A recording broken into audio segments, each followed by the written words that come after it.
अरे हम जिधर देखते हैं दुनिया उधर चल पड़ती है। नीतीश कुमार जी ने देखा जाति सर्वे तो केंद्र की सरकार ने जातिगत जनगणना करा लिया। अब पटखबो दूसरे से खरीदवा लिया होगा। इस सब कोई मुल्ला मान लिया होगा कि तुमको टिकट उकट दिला देंगे। नमस्कार, मैं प्रेम, आप देख रहे हैं एमके न्यूज़ इंडिया। हमारे साथ जेडीयू एमएलसी नीरज कुमार हैं। नीरज जी, कैसे देख रहे हैं? एक तरफ सफलताएं आपको मिली है, क्रेडिट तेजस्वी ले रहे हैं। अरे हम जिधर देखते हैं दुनिया उधर चल पड़ती है।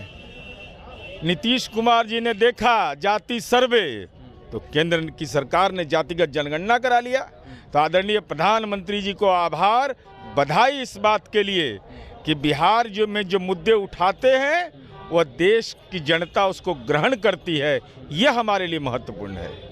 वो तो पटाखे भी जला रहे हैं, मिठाइयाँ बांट रहे हैं और क्रेडिट कह रहे हैं कि हम वो ले रहे हैं। अच्छा, वो मिठाइयों अपन पैसा से खरीदे हैं कि नहीं, जरा पूछ लीजिएगा। अब पटखबो दूसरे से खरीदवा लिया होगा। इस सब कोई मुल्ला मान लिया होगा कि तुमको टिकट उकट दिला देंगे।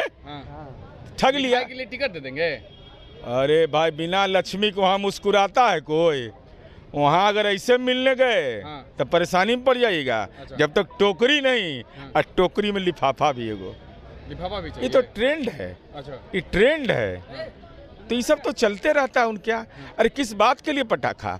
शर्मसार नहीं होते हैं कि माननीय मुख्यमंत्री नीतीश कुमार जी जब समता पार्टी के सांसद थे 1994 में पार्लियामेंट में उन्होंने बोला कि जाति सर्वे होना चाहिए, जातिगत जनगणना होनी चाहिए। उस समय आपके पिताजी की आवाज़ रूंध क्यों गई थी? क्या कारण था? और ये नहीं तो दिखावे आरजेडी कि लालू यादव कौन 1994 में क्या बोले थे इस पर, जरा हम लोग को दिखाएं। हम तो दिखा रहे हैं कि नीतीश 1921 में जात के आधार पर जनगणना हुई थी, कास्ट सेंसस हुआ था। उसके बाद से कास्ट सेंसस नहीं हुआ है। आज हर जाति दावा करती है कि मेरी आबादी इतनी है, मेरा ये इतना प्रतिशत है। इसलिए एक बार इस देश में जाति के आधार पर जनगणना हो जानी चाहिए। और 1994 में तो लालू जी साक्षात विराजमाने थे ना। उस समय तो बीमारी भी नहीं था, एकदम स्वस्थ थे एकदम। और साथ ही साथ राजनीति में सक्रिय थे। तो नीतीश जी बोल रहे थे समता पार्टी के सांसद के हैसियत से, तो आप समर्थन क्यों नहीं किए? आपने समर्थन क्यों नहीं किया? रामविलास जी तो बोले हैं, लेकिन आप तो यह भी बोलने से भी गुरेज कर लिए। तो नीतीश कुमार जी 1994 से इस बात को कहते रहे, तार्किक रूप से कहते रहे, और जब काम करने का मौका मिला तो जाति सर्वे करके दिखा दिया। और जब दिखा दिया तो करना, हम तो राहुल गांधी जी जानना चाहते हैं कि 2011 में केंद्र सरकार ने, मनमोहन सिंह की सरकार ने फैसला लिया था, वो रिपोर्ट क्यों नहीं सार्वजनिक हुआ? कर्नाटका के अंदर में कांग्रेस की सरकार जातिगत जनगणना करा कर रिपोर्ट सार्वजनिक क्यों नहीं किया? यह बताइए। बिहार ने जब जाति सर्वे करा कर के नजीर पेश किया, जिसमें आपके दल की भी सहमति थी, तो इंडी गठबंधन के बैठक में आपने इनकार कैसे कर दिया? हम आपसे यह जानना चाहते हैं कि जब बिहार ने यह कर दिया तो केंद्र ने अभी किया, तो कांग्रेस शासित प्रदेश में जातिगत जनगणना क्यों, सर्वे क्यों नहीं हुआ? इतने सारे आरोप लगा रहे हैं और सड़कों पर दिखते थे। कई बार आपने देखा कि आरक्षण से लेकर के जातीय जनगणना कर लेकर के कई बार जो नए पढ़े वाला लड़का रहता है ना, वो पढ़े के जरिए नाटक करता है। जैसे जो पढ़ाई लिखाई में रुचि नहीं रहेगा, वो घर के सब्जी ज़्यादा लाता है, घर वाला कम्मा ज़्यादा, उसको आटा पिसाने में ज़्यादा मन लगता है।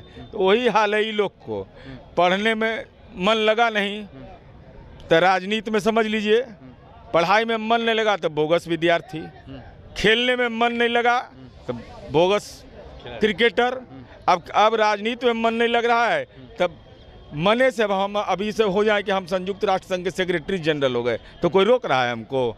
तो मने से जब खुश होना है और दूसरे के धन से मिठाई खा लेना है, दूसरे के पैसा से पटाखा छोड़ देना है, तो कोई रोक रहा है? आखिरी सवाल रहेगा, जातीय आधारित जनगणना को लेकर तेजस्वी यादव ने कई बार सवाल उठाया, क्या बिहार में चुनाव को लेकर भी इस चीज़ को जारी किया गया? तो बिहार में आज दूसरा राज्य में चुनाव नहीं है, राजस्थान में चुनाव नहीं है। हे भगवान, अरे कम से कम देश का भूगोल समझा दीजिए जा करके कि देश का भूगोल कम से कम समझ ले ही। नहीं तो 8वां 9वां पास होना एक अलग विषय होता है, लेकिन कम से कम देश के राज्यों की जानकारी रखे, किन किन राज्यों में चुनाव हो रहा है। अब उसको आप चुनाव से जोड़ दिए। अगर चुनाव से जोड़ने की मंशा रहती तो लोकसभा चुनाव के पहले न होता जी।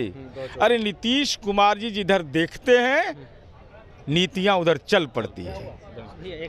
देखिए, जेडीयू एमएलसी नीरज कुमार ने सीधा आरोप लगाया और कहा है कि देखिए तेजस्वी यादव किन किन चीज़ों से जो फेलवर साबित हुए वो भी बताते हुए नजर आए और अनपढ़ तक उन्होंने कह दिया है। और साथ ही साथ उन्होंने कहा है कि जिस तरह नीतियां चलती है उसी और जो है नीतीश कुमार भी चलते हैं। यूँ कहें तो जिस तरह जो है जातीय आधारित जनगणना का समर्थन किया नीतीश कुमार ने, उसका जो है सफलता जो है आज दिख रही है। अब देखना होगा किस तरह से नेता प्रतिपक्ष से लेकर तमाम जो महागठबंधन है किस तरह के बयान देती है। फिलहाल इस खबर में इतना ही, देखते हैं मीडिया। धन्यवाद।